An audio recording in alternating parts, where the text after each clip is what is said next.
Good morning. My name is Dr. Robert Daly. Welcome to my channel on Dialectical. Today we have a class on historical materialism.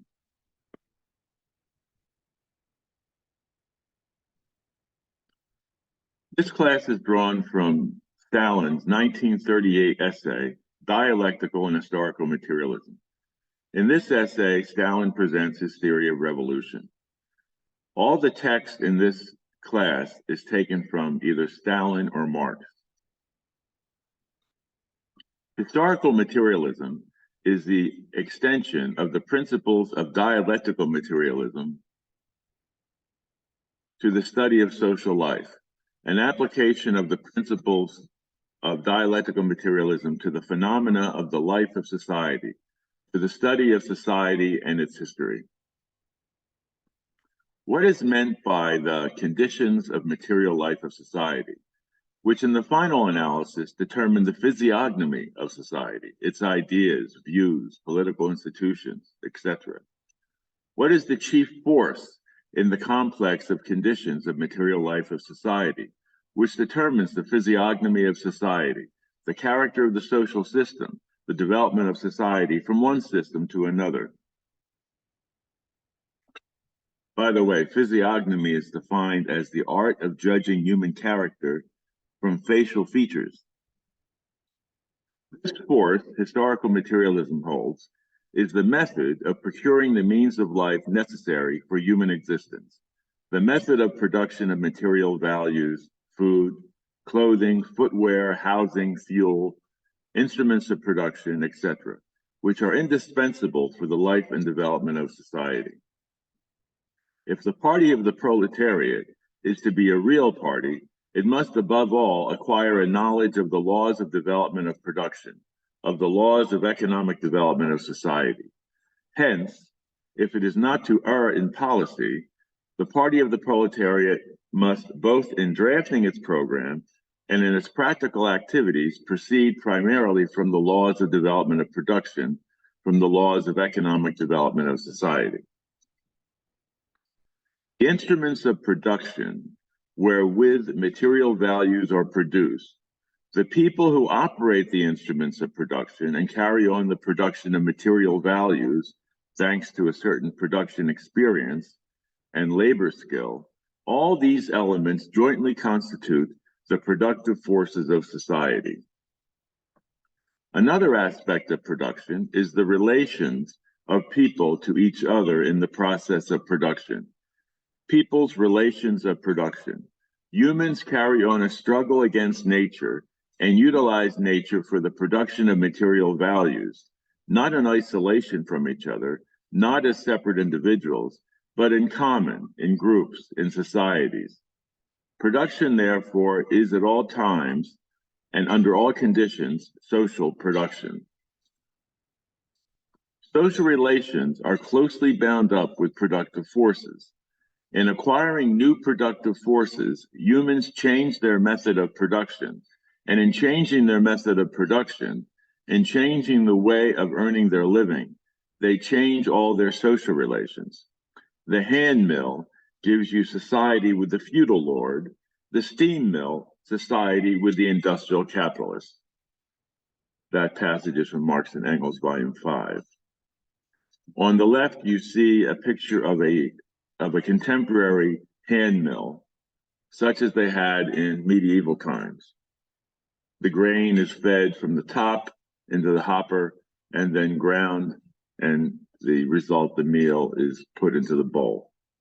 And then on the right, there is a 19th century industrial steam mill installation, where you have behind the disclosed wall, you see the steam engine and the mill.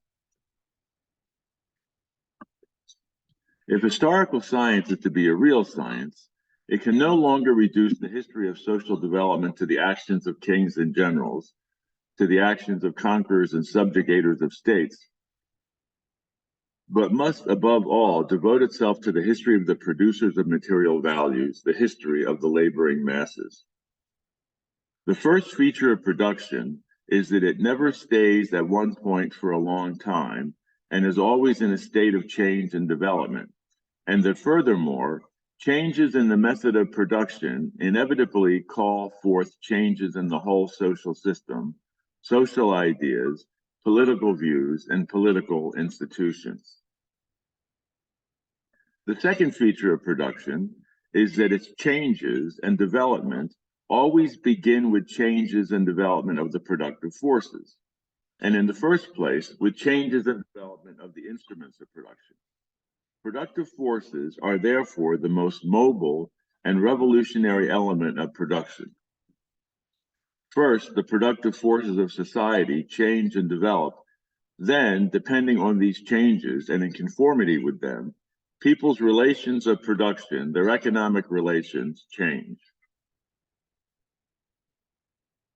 5 main types of relations of production are known to history: primitive communal, slave, feudal, capitalist, and socialist. The basis of the relations of production under the primitive communal system is that the means of production are socially owned. The basis of the relations of production under the slave system is that the slave owner owns the means of production, and he also owns the worker in production, the slave. The basis of the relations of production under the feudal system is that the feudal lord owns the means of production and does not fully own the worker in production, the serf. The basis of the relations of production under the capitalist system is that the capitalist owns the means of production, but not the workers in production, the wage laborers, whom the capitalist can neither kill nor sell because they are personally free, but who are deprived of means of production, and in order not to die of hunger, are obliged to sell their labor power to the capitalist and to bear the yoke of exploitation. The third feature of production is that the rise of new productive forces and of the relations of production corresponding to them does not take place separately from the old system after the disappearance of the old system, but within the old system. It takes place not as a result of the deliberate and conscious activity of humans, but spontaneously, unconsciously, and independently of the will of humans. Why independently of the will of people? Firstly, because humans are not free to choose one method of production or another. Because as every new generation enters life, it finds productive forces and relations of production already existing as the result of the work of former generations, owing to which it is obliged at first to accept and adapt itself to everything it finds ready-made. Secondly, because when improving one instrument of production or another, one element of the productive forces or another, humans do not realize, do not understand, or stop to reflect what social results these improvements will lead to, but only think of their everyday interests. Marx says on this process, quote, in the social production of their life, that is, in the production of the material values necessary to the life of men, says Stalin as an editor's note, humans enter into definite relations that they're indispensable and independent of their will. Relations of production which correspond to a definite stage of development of their material productive forces. Example 1, change from stone tools to metal tools. When gradually and gropingly, certain members of primitive communal society passed from the use of stone tools to the use of iron tools, they, of course, did not know and did not stop to reflect what social results this innovation would lead to. They did not understand or realize that the change in metal tools meant a revolution in production, that it would, in the long run, lead to the slave system. Here on the left, you see some stone tools, examples of stone tools. For example, here in the second column in the bottom, there's an arrowhead. And then on the right, we have examples of of metal tools. These are tools used in the smelting of iron. Example 2, introduction of large factories. When in the period of the feudal system, the young bourgeoisie of Europe began to erect, alongside of the small guild workshops, large manufactories, and thus advance the productive forces of society, it did not realize or understand that this small innovation would lead to a regrouping of social forces, which was to end in a revolution, both against the power of kings, whose favors it so highly valued, and against the nobility. Example 3, introduction of modern large-scale machine industry in Russia. Russian capitalists did not know and did not stop to reflect what social consequences this extensive growth of productive forces would lead to. They did not realize or understand that this big leap in the realm of the productive forces of society would lead to a regrouping of social forces that would enable the proletariat to effect a union with the peasantry and to bring about a victorious socialist revolution. This, however, does not mean that changes in the relations of production and the transition from old relations of production to the new relations of production proceeds smoothly, without conflicts, without upheavals. On the contrary, such a transition usually takes place by means of the revolutionary overthrow of the old relations of production and the establishment of new relations of production. Up to a certain period, the development of the productive forces and the changes in the realm of the relations of production proceed spontaneously, independently of the will of humans. But that is so only up to a certain moment, until the new and developing productive forces have reached a proper state of maturity. After the new productive forces have matured, the existing relations of production and their upholders, the ruling classes, become that insuperable obstacle which can only be removed by the conscious action of the new classes, by the forcible acts of these classes, by revolution.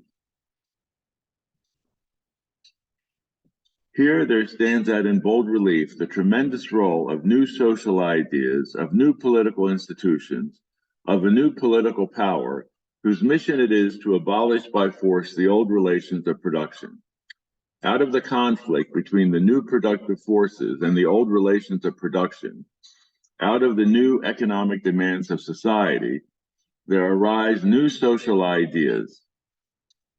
The new ideas organize and mobilize the masses. The masses become welded into a new political army, create a new revolutionary power, and make use of it to abolish by force the old system of relations of production, and to firmly establish the new system.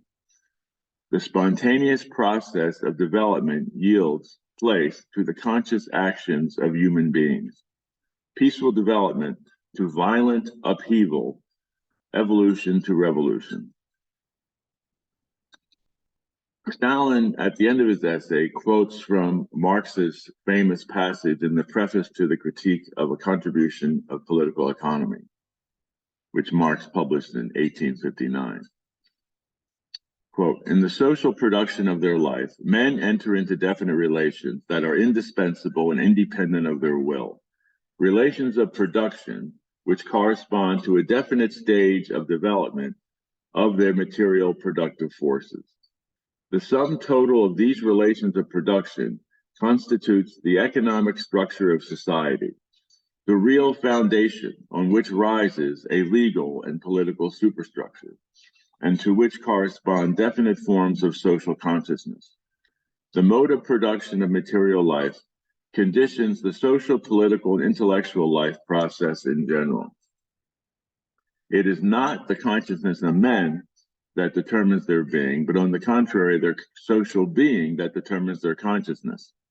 At a certain stage of their development, the material productive forces of society come in conflict with the existing relations of production, or what is but a legal expression for the same thing, with the property relations within which they have been at work hitherto.